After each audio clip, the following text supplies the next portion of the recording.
Yeah, so that was part of the meeting that the FIRS had with large taxpayers. The e-invoicing is on. They said they have about 1,000 taxpayers already captured in that new system. So this morning, we'll be talking about trying to understand how that's going to work.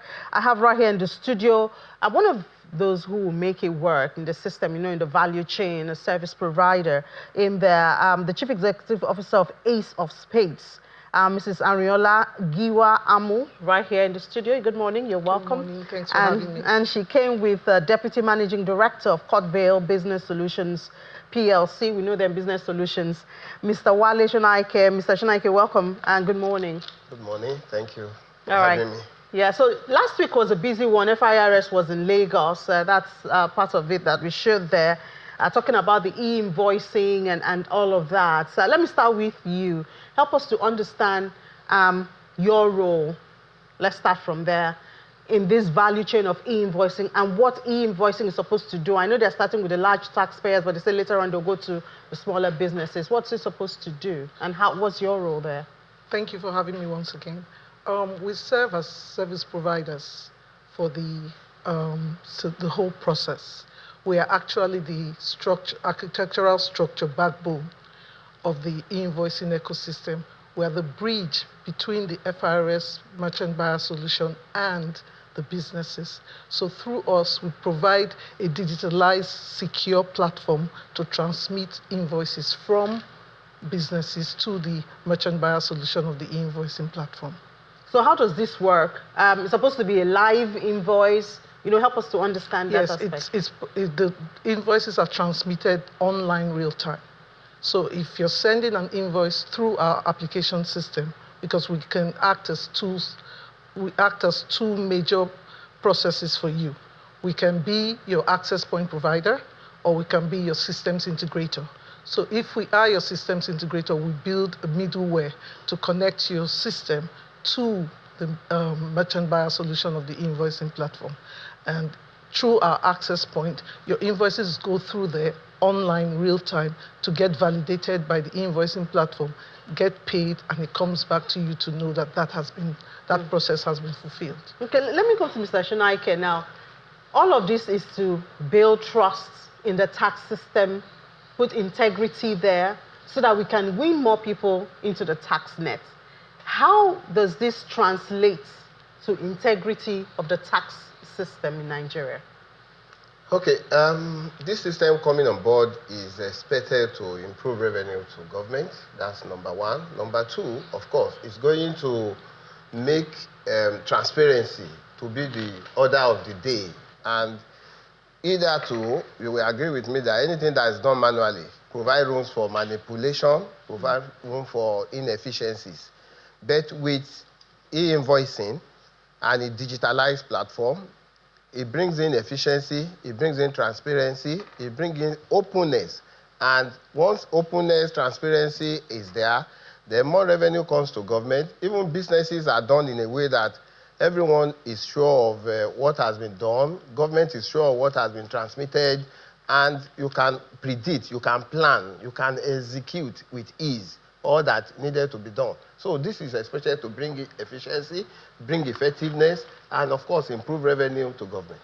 So I hear improve revenue to government because when you say it is live e-invoicing, so that means a merchant is carrying out a transaction and it's immediately being transmitted to the FIRS, which will determine how much the merchant is going to pay as tax at the end of the day. So that will eliminate settlements, the perception, at least, even if it's not true, the perception that, taxpayers have to pay under the table so that they can reduce, that will bring that.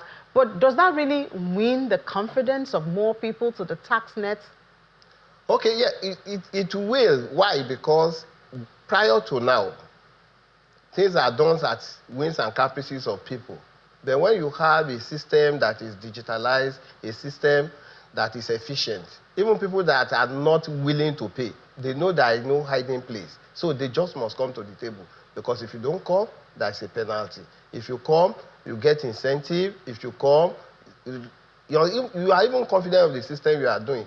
Then beyond all that, We run a government that we know must be driven by proper tax collection to improve infrastructure, healthcare, education. So if you are a business person, it is in your interest to make sure that you get the right thing done. Prior to now, anyway, if you don't, government will come after, they will come and do tax audit. What you have avoided, you will still have to pay, even though there will be room for negotiation.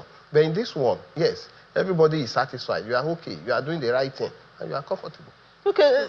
To add to that, Yeah. now a lot of businesses are manual. So with this mandatory need to go on the merchant buyer solution of the e-invoicing platform, you must. So small businesses that haven't been captured have decreased the Nigerian tax to GDP ratio. So we're bringing all those people on board. It's going to definitely increase that, and it's going to definitely increase revenue, because you're talking about the layman on the street who's selling computers. Those are small businesses and medium-sized businesses that are not captured in the tax net. But this will definitely capture it, and it will also give FRS, soon to be Nigerian Revenue Service, visibility into businesses. There will be no need for manual audits, because now all digitalized invoices are stored. You can pull them up with Q codes and all that. So it will help the taxpayer also avoid having those long manual audits where you have to bring all documents and papers and all. Now you're passing everything through the e-invoicing platform, and there's more visibility and transparency. Now, for you as a service provider, I mean, we know service provision in Nigeria. We know the issue of infrastructural gap in Nigeria. I mean, what's the assurance there'll be no downtime, there'll be no errors, you know, one would not be in the middle of transaction and then network? Do you understand? These are fears and concerns. Absolutely. What we are doing as service providers is to make sure that we use the right people. There are 19 of you, I believe. 16. Oh, 16 of you but approved more, by hopefully FIRS. will come on board, and I hope more women, not just me. So going forward with that, as service providers, we must make sure we have the right capacity to do these things. We must be recommended and certified by NIDA, the Nigerian Information Technology Data Agency. So they must make sure that we meet all the right, we meet all the prerequisites to become a service provider. And once you go through that, and it's not easy, you have to be certified by several different things before FIRS will now say, yes, you're ready to go on board. So with downtime, we definitely have a way, once the system comes back on board, it automatically transmits the invoices to get them certified by FIRS. Well, one of the advantages of what you have asked is that companies were not just picked off the streets. They went through screening, and they were picked based on criteria that they have met, and of course, track records. Most of the companies that are picked are people that are already playing in the tech area, people that have done businesses over the last 10, 20 years in technology, some already in existence with FRS in terms of data information and exchange and verification. So the track record is there, and so it gives assurance that these are tested institutions that can deliver on the mandate. So it's not man, no man. It's not man, no man. It's not man, no man. But you know, I'm still thinking in my head that this is solving the problem on the one side. So it's solving on the problem of increasing revenue, ensuring that taxpayers actually pay the tax. But are you guys also talking to FIRS, even though it's not solely their responsibility, on the usage of the revenue? For instance, subsidy was stopped.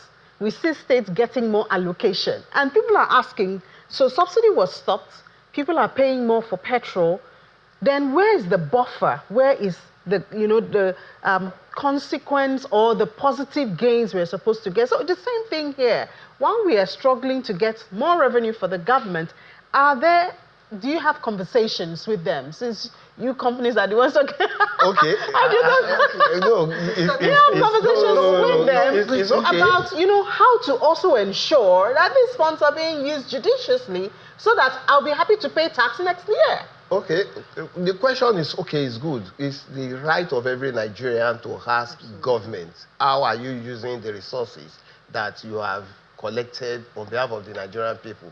To what efficiency have you converted these resources? Yes, not within our mandate to ask. Even FRS as a government institution, is not within FRS mandate to ask government, how you use the mandate of FRS, collect revenue maximally to government. Government as an institution has its organs. The National Assembly is there, the judiciary is there, the NGOs are there, the civil rights society is there. These are organs that can checkmate government in terms of efficiency, what they do, how are they doing it, and query some of these things. But we believe if you deliver on your mandate, more revenue comes to government. Government will have no choice than to, number one, deliver on its promise. And secondly, if you know you are accountable to the people, you also must try as much as possible to be as efficient and effective, knowing fully well that the public will ask questions. And I'm glad you are part of the people, because eventually you will still have to pay taxes and still provide power for yourself. Obviously. You will pay taxes and still provide roads for the road leading to your factory. I think it's in our interest for government to be efficient, for government to use resources very well. If I pay so much for power services, when government is efficient and there is efficient power system, I'll save a lot of money. The same way for other infrastructures that government is expected to provide, our institutions should be the best, our educational institutions should be confident enough that I don't need to send my kids abroad. The schools in Nigeria are okay. I'll save resources and quite a number. So these are conversations that is not, of course, to the public. We are all Nigerians. Exactly. I know it is not the FIRS, and I know it's not in their mandate. Yes, but I mean, what you're trying to say, which is what is most important, is that we, the people, must hold government accountable. Because we're paying this money and we're not seeing the infrastructure development. We're not seeing what is benefiting to us. Instead, we're seeing people who are not supposed to be the beneficiaries of these monies spending it for themselves, taking their children abroad, doing all that. So Nigerians as individuals must hold government accountable through, like he said, the National Assembly. And even then, maybe even hold the National Assembly accountable too. So it's a holistic thing. No.